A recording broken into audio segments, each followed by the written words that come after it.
Thank you. Mayuri, నీవు road చేసి తోలి ఏ చండాలుడు ఉన్నాడు.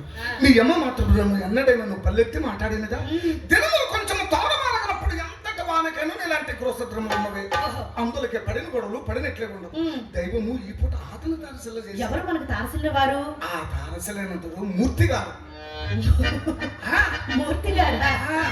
మూర్తి గారు అనగా బాగా ఎర్రగా బొద్దుగా ఎత్తుగా ఉంది వాడేనా? ఏమిటో మనిషి కోసం వస్తున్నాడు. ఒకసారి వేణుగోపాల స్వామి ఆలయమునందు కళ్యాణ సమయం కాబోలు కాంచితిని. వారు చాలా భాగ్యవంతులని ఈ ఊళ్ళో ఎవరు అనుకుంటుంటే విన్నాను. ఏ పరిస్థితి ఉందంటారు?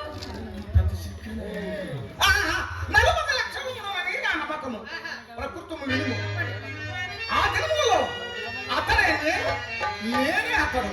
ఎలాగా ఇప్పుడు నీవు నేను ఎలా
సంభవించినదా? అతను ఆంధ్రము చాలించి సంస్కృత పాఠశాలలో ప్రవేశించినాడు. మీరేం చేశారు? చదువు చాలించి తన వాడలోకి అందువల్ల సంబంధము పూర్తిగా తప్పిపోయి ఒకరినొకరు మర్చిపో వరకు వచ్చినాను. దాంట్లో ఈ మధ్య జ్ఞప్తిగా వచ్చినాను. ఏం చేసేవా? వారిని వీరిని దేవుని చుట్టూ కూర్చుందని అతను ఎంత మంచివాడు. నన్ను ఇంటికి తీసుకుని పోయి భోజనం వచ్చే వరకు విడిచినాడు. మొదలు మాట తలపట భావ్యం కాదని రేపు వచ్చిందని చెప్పి ఏమిటి ఆలోచిస్తున్నావు? నా మనసులో ఒక చిన్ని కోరిక, వింటారా? విన్నవించుకోరా చిన్ని కోరిక.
ఒక్కసారి మీ మిత్రుడు ఆ. ఆ మూర్తి గారిని మన ఇంటికి ఆహ్వానించరాదా? ఏమిటండి అరెస్ట్ అనేది ఎత్తినప్పుడు చేతులు రెండు చేతులు పైకి బుడ్డి చెంబులో వెళ్ళబెట్టారు ఏమిటి? అంత అలవైన కార్యం కాదు. ఎందుకు? ఎందుకంటే మహాపండితుడు, వ్యాసుడి కంటే, రామవేష్ఠుడు, విశ్వామిత్ర మహర్షి కంటే, బహునీతి మంతుడు, విప్రనారాయణుడు, పరస్త్రీ పరో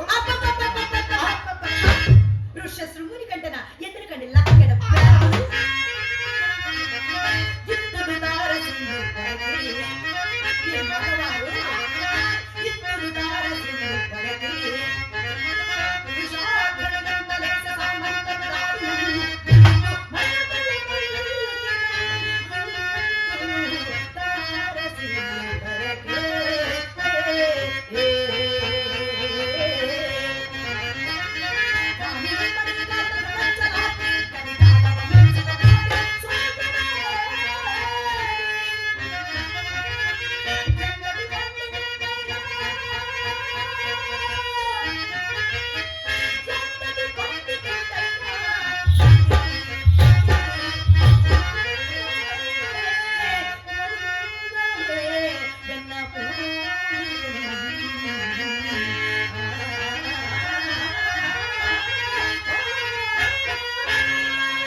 అతని భార్య భూలోక రంభ.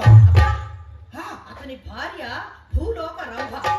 సరే ఒప్పుకుంటాం. మరి మీ భార్య ఎప్పుడు చూశాడు పాపం?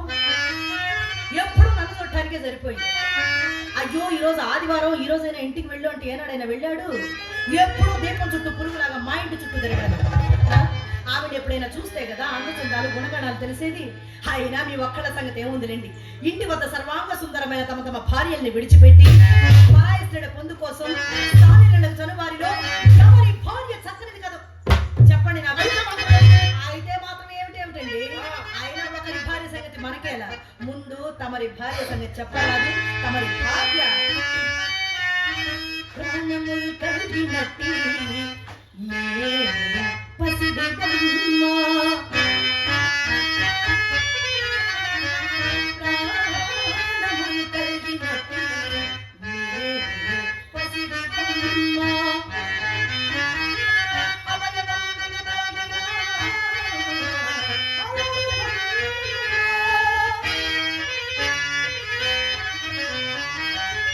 అట్టి భాగ్యను విడిచినేవో, అట్టి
ఆవిడ ఇందులో బదులు చెప్పే పనే ఉందండి.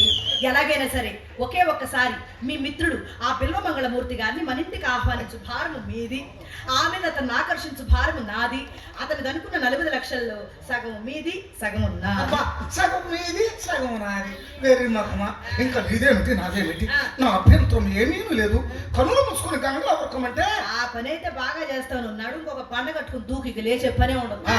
ఏమిటండి గంగలో దూకితే ప్రాణాలు పోతాయి, ఆయన మన ఇంటికి వస్తే డబ్బులు వస్తాయి. ఆ డబ్బులే మీ వద్ద ఉన్నాయనుకోండి, ఇలా దొడ్డి వాకిట్లోంచి రావాల్సిన పని లేదు, మా అమ్మతో పడాల్సిన పని